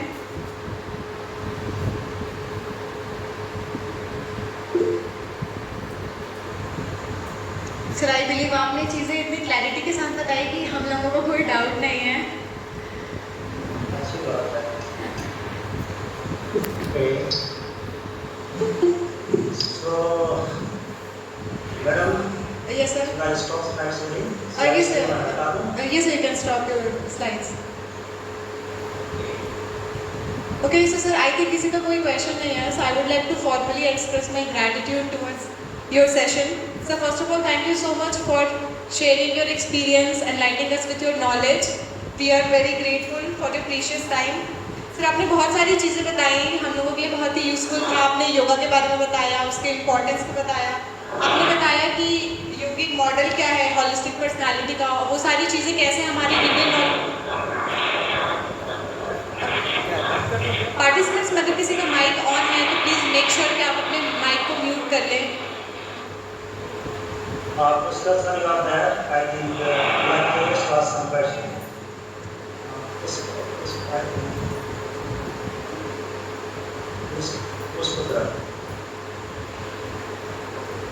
नो सर, आई थिंक गलती से उनका माइक अनम्यूट हो गया था, और may be he genuinely want to ask question. I think he seems to be curious. Yes sir. From his face, I'm not sure.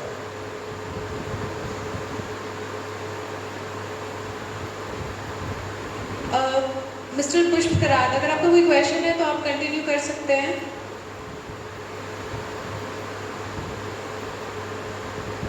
Sir I think उनका कोई question नहीं है, गलती से ही ऑन हो गया था। Okay sir, thank you sir. Yes sir.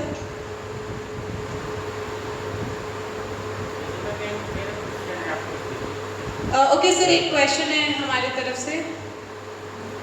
जी बोलिए। राइट है, हिंसा से प्राप्त होता है, और किसी प्राणी की हम हिंसा करते हैं तो बोल तो नहीं सकता, वो एरिया होता है, तो उसके अंदर जो मरते समय एक साइड वाइब्स जनरेट होते हैं, वो मीट को पॉल्यूट करते हैं और एक पॉइजन को क्रिएट करते हैं। आपने सुना होगा आज जो एनिमल्स कंट्री हाउस ज़्यादा जहाँ है वहाँ पे ऑर्थोपेड ज़्यादा जा रहे हैं। तो एक हिसाब से जो योग में अहिंसा की बात की गई है, वैसे पतंजलि सबसे पहले योग अनुशासन की बात करते हैं, और योग साधना के महत्वपूर्ण अंग में यह नियम की बात करते हैं।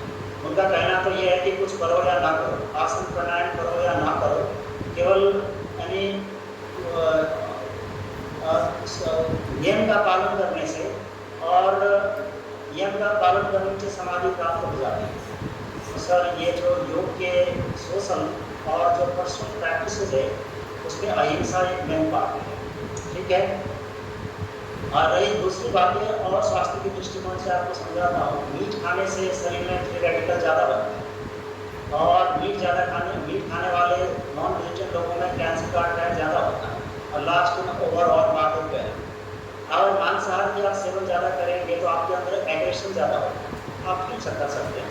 अगर मैं ऐसी अभी योग से मीठी मीठी बातें कर रहा हूँ, शांत बात से बात कर रहा हूँ, अगर मैं मांस का सेवन करूँगा और लिख कर प्रेम करूँगा तो मैं गुस्सैल बन जाऊँगा, झगड़ालू बन जाऊँगा। जैसा खाया अन्न वैसा बने मन, वैसा बने व्यवहार। तो जो भोजन का एक सूक्ष्म पार्ट होता है, भोजन हमारे शरीर को पोषण करता है तो ठीक है, लेकिन भोजन का एक पार्ट हमारे मन का भी निर्माण करता है। तो हम मांसाहारी भोजन करते हैं तो तामसिक मन बनता है, और तामसिक मन में द्वेष यानी लोभ, लालच, घृणा, अवसाद, विषाद जैसे जो मनोगत विकृतियाँ हैं वो ज़्यादा बनाते हैं। योग के लिए सारी बाधा है, इसीलिए एक योगी को कोशिश करना चाहिए शाकाहारी भोजन करने के, जिससे जो स्वास्थ्य के लिए सहायक है, साधना के लिए सहायक है, प्राकृतिक संतुलन के लिए सहायक है, और साधना के मार्ग में नहीं रखें। Thank you. मेरा भी क्वेश्चन है एक्चुअली।